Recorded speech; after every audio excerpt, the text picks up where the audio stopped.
여러분 안녕하십니까? MBC 뉴스데스크 계속해서 대전, 세종, 충남 소식 전해드립니다.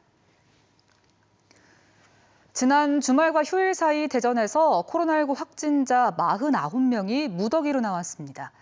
특히 대전의 한 교회에서 발생한 코로나19 집단 감염은 관련 확진자가 30명에 육박하고 있는데요. 대전시는 코로나19의 4차 유행이 임박한 것으로 판단하고 앞으로 일주일 동안 유흥시설의 영업시간을 제한하기로 했습니다. 이승섭 기자입니다. 대전의 한 교회 신도 5명은 지난달 25일 전북 전주에 있는 같은 이름의 자매교회에서 예배를 본 뒤 코로나19에 감염됐습니다. 이들은 지난달 28일 대전에서 열린 정기 예배에 참석했는데 함께 예배를 본 교인과 가족, 지인이 줄줄이 코로나19에 감염돼 오늘 하루만 21명이 확진됐습니다. 이틀 새 관련 확진자는 28명으로 늘었습니다. 방역당국은 이 교회에서 시작된 확산세가 당분간 이어질 것으로 보인다며 교회에서 방역 수칙을 어긴 행위가 있었는지 확인하고 있습니다. 6일 정도 지나다 보니까 감염된 이후로 또 아까 많은 분들이 이제 나오다 보니까 각각의 동선들이 좀 복잡할 수가 있다. 대전에서는 교회와 유흥시설에서 발생한 코로나19 집단 감염을 비롯해 최근 일주일 사이 확진자가 하루 평균 15명 넘게 발생했습니다. 특히 젊은 층과 유흥시설을 중심으로 동시다발적으로 코로나19가 번지면서 4차 유행의 분수령에 섰다는 분석입니다. 대전시는 앞으로 일주일 동안 밤 10시부터 새벽 5시까지 유흥시설 5개 업종과 노래 연습장 등의 운영을 금지하기로 했습니다. 식당과 카페는 영업시간에 제한을 두지 않는 대신 방역수칙 위반 여부를 수시로 단속하기로 했습니다. 무대에서 춤을 추거나 또 공간을 이동하면서 음주를 하는 그런 환경에 대해서는 적극적으로. 충남에서도 집단 감염이 발생한 이른바 자매교회와 관련해 천안에서 확진자가 나왔고 서산과 서천의 중학교에서 비롯된 연쇄 감염이 이어졌습니다.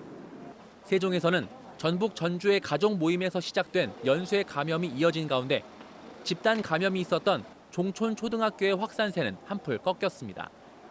MBC 뉴스 이승섭입니다.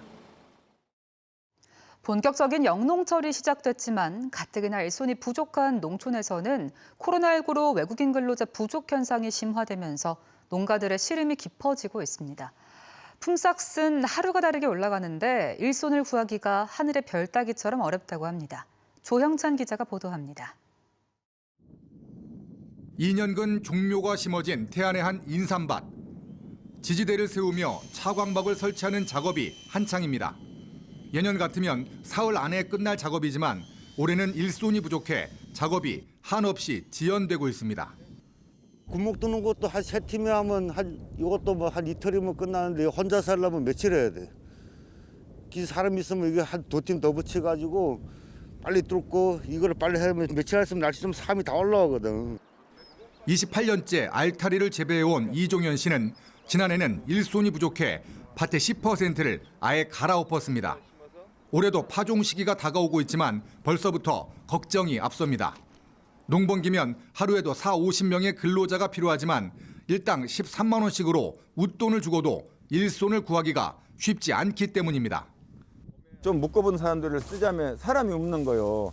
그래가지고 경기도 저런 어디 심지어는 강원도까지서 조달을 해다가 쓰고 있는데 그거 역시도 한참 피크 때는 어렵고 힘들어서 구하지 못해요.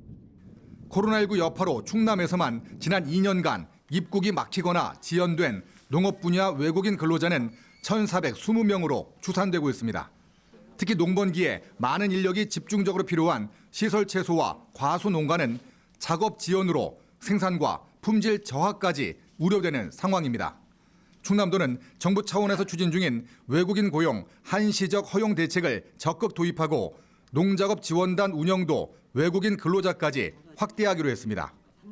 코로나 때문에 조금 더 심해졌지만 사실은 계속 오고 있는 거거든요. 그러니까 그런 거에 대비해서 저희가 어떤 기계화라든가 또 시설 자동화 또 후계 인력을 육성한다든가 이런 사업들도 사실은 병행하고 있는 거죠. 코로나19 이후 소비 위축과 판로 축소에 더해 일손 부족 현상까지 심화되면서 농번기를 맞은 농촌의 시름이 더욱 깊어지고 있습니다. MBC 뉴스 조형찬입니다.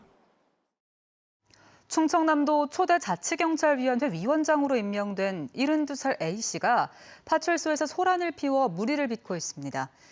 A씨는 그제 밤 9시쯤 천안시 동남구 청수파출소에서 자치경찰제를 두고 대화하던 경찰관이 불친절하다며 물건을 던지고 폭언을 한 것으로 알려졌습니다. A씨는 물건을 던진 사실이 없다며 부인하는 것으로 전해졌지만 경찰은 A씨를 공무집행 방해 혐의로 조사할 예정이며 내일 열릴 예정이었던 충남도 자치경찰위원회 출범식은 무기한 연기됐습니다. 세종시 공무원의 땅 투기 의혹을 수사하는 경찰이 행정안전부 공무원과 함께 이른바 지분 쪼개기 수법으로 투기한 정황을 포착했습니다. 충남경찰은 세종시와 행정안전부 소속 4, 5급 공무원 5명이 지난해 말 세종시 장군면 금암리 공공복합시설단지 인근의 땅을 공동으로 사들인 사실을 파악했습니다. 경찰은 지난달 19일 세종시청과 행정안전부 사무실을 압수수색해 관련 자료를 확보했고 이들 공무원을 상대로 투기 여부를 조사하고 있습니다. 어제 오후 5시 30분쯤 예산군 고덕면 예당 산업단지의 한 화학제품 제조 공장에서 폭발이 나 59살 A씨 등 직원 2명이 다쳐 병원으로 옮겨졌습니다. 경찰과 소방당국은 화학 반응을 진행하는 공장 설비의 내부에서 폭발이 발생한 것으로 보고 정확한 사고 경위를 조사하고 있습니다. 프로야구 하나이글스가 KT 위즈와의 올 시즌 첫 경기에서 9회 끝내기 안타를 내주고 졌습니다. 한화는 오늘 수원 KT 위즈파크에서 열린 KT 위즈와의 개막전에서 선발 김민우와 중간 개투진이 호투를 펼쳤지만 9회 말 KT 배정대에게 끝내기 안타를 허용해 2대3으로 패했습니다. 한화는 인천으로 이동해 모레부터 SSG 랜더스와 3연전을 치른 뒤 오는 9일 두산 베어스와 홈 개막전을 치릅니다. 오는 7일 예산군 의회 의원 재선거를 앞두고 진행된 사전투표 투표율은 16.31%로 집계됐습니다. 충남도 선거관리위원회는 지난 2일과 3일 이틀 동안 실시된 예산군 의회 의원 재선거 사전투표에서 전체 선거인 15,000여 명 가운데 2,500여 명이 참석해 16.31%의 투표율을 기록했다고 밝혔습니다. 사전투표율이 가장 높았던 지난해 4월 국회의원 선거 예산군 사전투표율은 28.42%, 지난 2018년 전국 동시지방선거 예산군 사전투표율은 23.64%였습니다. 지난해 생색내기식 일자리 창출이란 비판을 받으며 참여가 저조했던 희망근로 지원 사업이 올해도 추진됩니다. 행정안전부에서 국비를 지원받는 공공일자리의 하나인 희망근로 지원 사업은 저소득층과 실직자, 휴폐업자 등을 대상으로 백신 접종 지원과 다중이용 공공시설 방역, 자치구 발굴 사업 등에서 1,500여 명을 모집합니다. 이들은 주 15시간에서 40시간씩 최장 6개월까지 일하고 월 68만 원에서 181만 원을 받으며 4대 보험이 지원됩니다. 지금까지 대전이었습니다.